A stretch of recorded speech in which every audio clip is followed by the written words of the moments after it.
अगर सरकार इस मासूम क्षेत्र में हम लोग का कुछ नहीं सुनती है तो हम लोग हड़ताल में सब रसोईया पूरा झारखंड पूरा देश भर के रसोईया हड़ताल में चले जाएंगे। 10 महीना के जगह 12 महीना वेतन लागू किया जाए और 5 लाख का निःशुल्क बीमा किया जाए। बार बार संयोजिका और रसोईया को जो हटाया जाता है, अध्यक्षों को हटाया जाता है, उसे बंद किया जाए। आधार को आधार बना करके 60 साल बोल करके हटाया जा रहा है रसोईया को, उसको जल्द से जल्द बंद किया जाए। जब सरकार नहीं सुनती है तो अगला कदम हम लोग उठाएंगे।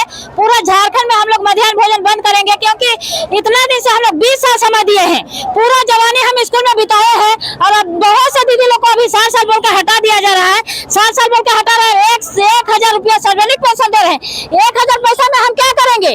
हम खाना जिस तरह बनाते हैं ना, उसी तरह हम काम भी करते हैं। जिस तरह आग के ला में हम काम करते हैं, उसी तरह हम अपना तेवर भी दिखा सकते हैं।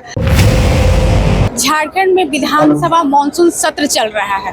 इससे लेकर झारखंड के 4 जिलों से यहाँ पे जो रसोईया संयोजिका जो हुई वो यहाँ पे अपनी मांगों को लेकर यहाँ पे घेराव करने आई हैं, विधानसभा का घेराव करने आई हैं। इनका जो मांग है 5 सूत्री मांग है। आइए इनसे बात करते हैं और समझते हैं कि इनका जो मांग है, अपने 5 सूत्री मांगों के बारे में बताइएगा मैडम कि आप लोग का जो मांग है क्या है वो 5? जी, सबसे पहले तो मैं आपकी चैनल को धन्यवाद करती हूं और आपके चैनल के माध्यम से हम अपनी मांग को सरकार तक पहुंचाना चाह रहे हैं। हमारा मांग है, कई वर्षों से लड़ाई लड़ते आ रहे हैं और एक ही मांग को लेकर के बार बार हम लोग रोड पर उतर रहे हैं। हमारा मांग है कि तमाम रसोईया संयोजिका अध्यक्षों को अस्थायी करने की, तमाम रसोईया संयोजिकाओं को न्यूनतम वेतन लागू करने का और तमाम रसोईया संयोजिकाओं को साल में 2 वस्त्र देने का, 10 महीना के जगह 12 महीना वेतन लागू किया जाए और 5 लाख का निःशुल्क बीमा किया जाए। बार बार संयोजिका और रसोईया को जो हटाया जाता है, अध्यक्षों को हटाया जाता है, उसे बंद किया जाए। आधार को आधार बना करके 60 साल बोल करके हटाया जा रहा है रसोईया को, उसको जल्द से जल्द बंद किया जाए। जब तक अस्थायी नहीं होती है, अस्थायी नियमावली नहीं बनती है, तब तक उसे काम लिया जाए, उसको हटाया नहीं जाए। रसोईया संयोजिका को बच्चे का आधार बना करके उसे 3-3 साल पर चुनाव कर दिया जा रहा है, उसको रोका जाए। प्रबंधन समिति का चुनाव करने के साथ साथ हमारी संयोजिकाओं को भी चुनाव कर दिया जा रहा है। ये रसोईया और संयोजिका और अध्यक्ष को प्रबंधन समिति से अलग रखा जाए, उसे अस्थायी नियमावली बनाई जाए।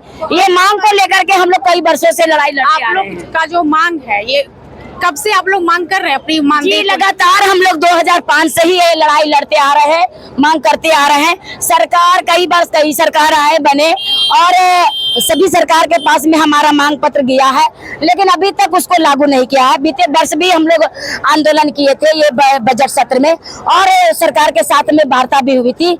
हमारे जिला के, राज्य के शिक्षा सचिव के साथ में, शिक्षा मंत्री के साथ में, गिरिडीह विधायक सुदीप कुमार सोनू जी के साथ में, अम्बा प्रसाद बड़का गांव विधायिका सुश्री अम्बा प्रसाद के साथ में, विनोद सिंह के साथ में भी सबके साथ बात के साथ कोई निष्कर्ष नहीं निकला। लिखित भी मिला है, हमारे सचिव का लिखित भी मिला है। वो जो लिखित मिला है वो जमीनी हकीकत वो कब बनेगी, कब वो धरातल पे? ये तो सरकार ही बता सकती है कि कब वो उसको लागू करेंगे। सरकार ये 2 महीना समय भी लिए थे, लेकिन अभी तक लागू नहीं किया गया है। आप लोग को जो लिखित दिया गया है तो लिखित देने के बाद आगे का कार्रवाई का बात नहीं की? जी, कई बार हुआ है, लेकिन उस पर गंभीर नहीं है सरकार। ये कान से सुनती है, वो कान से उड़ा देती है।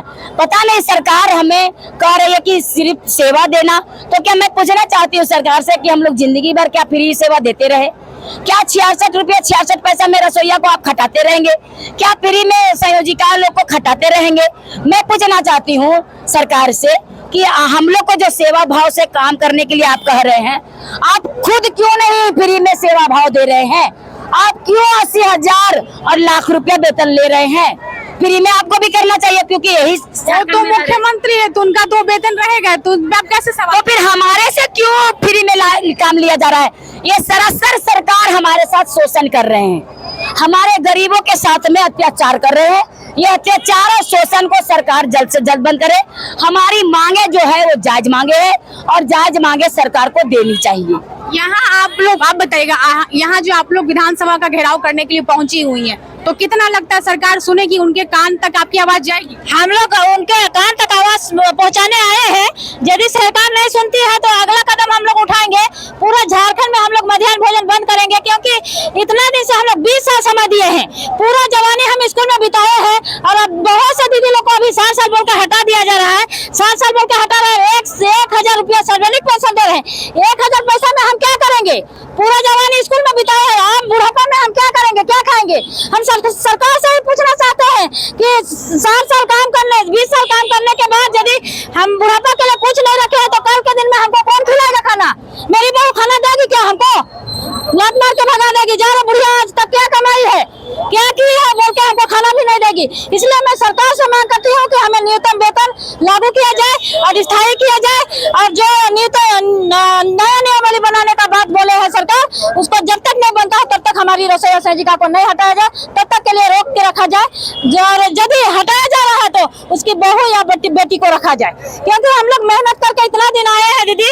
अब बुढ़ापा में हम लोग कहाँ जाएंगे, क्या काम करेंगे? कुछ काम कर नहीं सकते हैं। बहुत से दीदी लोग ऐसे हैं, ऐसे उम्र में वो लोग काम पकड़े हैं जो कि बहुत से लोग बुढ़ा गए, तो वो लोग आप क्या काम करेंगे? और बुढ़ापा में वो लोग क्या खाएंगे? अगर अपना बहू रहेगी कम से कम खाना खिलाएगी, अगर दूसरा का बहू रहेगी तो उसको खाना भी नहीं देगी क्या? कोई नहीं देगी। इसीलिए मैं सरकार से मांग करती हूँ कि हम लोग का 7 साल हटाने का बात जो कर रही सरकार, उसको जल्द से जल्द रोके और हम लोग को न्यूनतम वेतन से जोड़ा जाए। 10 महीना की जगह 12 महीना का दिया जाए, और 66 पैसा में हम लोग को भीगना चाहिए। हम लोग को इतना दिन मजदूरी किए हैं, मजदूरी कम से कम दे। इतना दिन हम काम किए हैं, 20 साल का समय दिए हैं, तो हम लोग को अगर हटा रही है सरकार तो हम लोग को 2004 से न्यूनतम वेतन जोड़ के दे, तभी हटाए हम लोग को। मेरा नाम देवकी देवी, झारखंड प्रदेश विद्यालय रसोईया सहायिका अध्यक्ष, गुमला जिला अध्यक्ष, प्रदेश उपाध्यक्ष। आप बताइएगा, जैसे कि आप लोग यहाँ पे अपनी मांगों को लेकर आई हुई हैं और अभी मानसून सत्र चल रहा है जिसको लेकर आप लोग विधानसभा का घेराव कर रही हैं। अभी 2 ही महीने बाद ही विधानसभा चुनाव भी होने के, आप लोग की मांगों को सुना नहीं जा रहा है। कितना लगता है, कितना मतलब असर पड़ेगा आपके? मैं रांची जिला कोषाध्यक्ष दमयंती बालाजी मैं बोल रही हूँ कि ये जो विधानसभा बजट सत्र का जो हम घेराव करने आए हैं, ये बहुत ही हमारे हिसाब से बहुत ही बहुमूल्य है। अगर सरकार हमारी बात को नहीं सुनती है तो हम आगे को एकदम तेज गति से हम दूसरी रणनीति हम तैयार करेंगे। ऐसा तैयार करेंगे कि पूरे शहर को हम तहलका मचा देंगे, रोड जाम करेंगे, किसी प्रकार का गाड़ी घोड़ा, किसी प्रकार का कोई भी काम हम लोग नहीं करने देंगे। जब तक हमारी मांग पूरी नहीं होगी हम कोई भी काम करने के नहीं देंगे। सरकार अगर हमारी बात को नहीं सुनती है तो सरकार को हम भी सुनाएंगे और हम भी बताएंगे कि हम रसोईया किस दर पे है। ये नहीं कि हम खाली खाना बनाते हैं, हम खाना जिस तरह बनाते हैं ना उसी तरह हम काम भी करते हैं। जिस तरह आग की लौ में हम काम करते हैं उसी तरह हम अपना तेवर भी दिखा सकते हैं, और हम दिखा के रहेंगे। हम झांसी की रानी के समान, चंडी के समान हम सरकार को दिखाएंगे और हमारी मांग को हम लेके ही रहेंगे। नहीं लेंगे तो जब तक नहीं लेंगे तब तक हम पीछे हटने वाले रसोईया सहायिका नहीं है। मैडम आप बताइएगा कि आप लोग जो यहाँ पे अपनी मांगों को लेकर पहुंची हुई हैं, तो क्या लगता है हेमंत सरकार कितना सुनेंगे, आपकी मांगों को कितना पूरा करेंगे? उम्मीद तो है सरकार से कि पूरा करेंगे। इतने सालों में तो पूरा नहीं की, तो अभी क्यों उम्मीद है कि हेमंत सरकार पूरा कर देगी? उम्मीद इतना साल तक में तो वही करके आ रहे हैं, इतना साल तक तो मैं भी उम्मीद था, अभी भी उम्मीद है। अगर सरकार नहीं सुनती है हम लोग की बात तो सरकार जो है ना अपना बोल रहे हैं ना कि हम झारखंड को मॉडर्न बनाएंगे, ठीक है, लेकिन वो झारखंड मॉडल नहीं बन पाएगा उसी की वजह से, सरकार की वजह से ही नहीं बन पा रही है। जैसे सरकारी स्कूल में बच्चे क्यों पढ़ रहे हैं? खाना के लिए पढ़ रहे हैं। सरकार समझ लीजिए, जो खाना बन रहा है ना इसीलिए आपका बच्चे, आप कहते हैं सारे स्कूल के बच्चे मेरे हैं, मेरे कपड़ा देती हूँ, खाना देती हूँ, लेकिन जब रसोईया हड़ताल पे रह जाएंगे सरकार को अक्ल दिखाने में आ जाएगी कि हम क्या कर रहे हैं। और सरकारी स्कूल में बच्चा इसीलिए पढ़ते हैं कि वहाँ पर खाना मिलता है। अमीर ज्यादा घर के बच्चा लोग नहीं पढ़ते हैं वहाँ पर, सब गरीब लाचार बेबस अनपढ़ वही रिक्शा चलाने वाले, जो थोड़ा भी रिक्शा चलाने वाले भी शिक्षित है ना, तो उन लोग भी सरकारी स्कूल में बच्चों को नहीं भेजते हैं।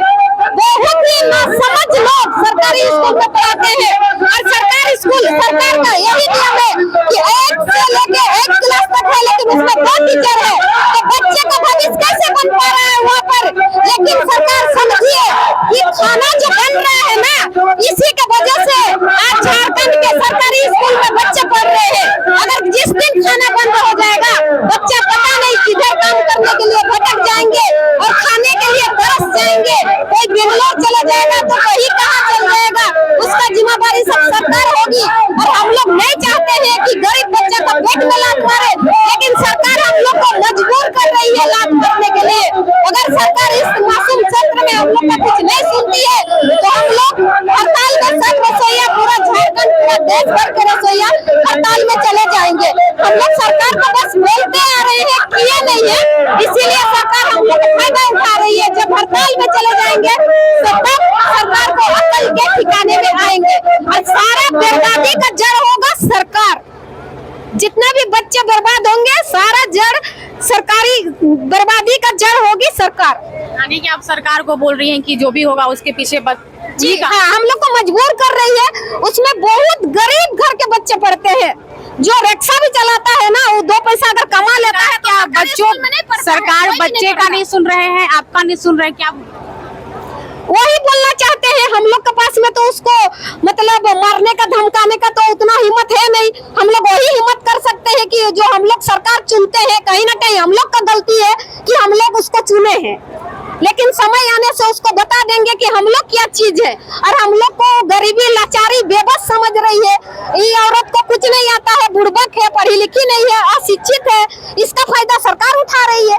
लेकिन अभी उसको समझ में आएगा जब हड़ताल हो जाएगी ना, बच्चे पूरे बर्बाद हो जाएंगे। किधर कहाँ चल जाएंगे, कोई रिक्शा चलाएंगे, कोई साइकिल दुकान में काम करेगा, तो कोई पोछा झाड़ू करेगा, वही होगा। क्योंकि बच्चे ना खाने के लिए तरसते हैं। ऐसे घर के बच्चे सरकारी स्कूल में पढ़ते हैं।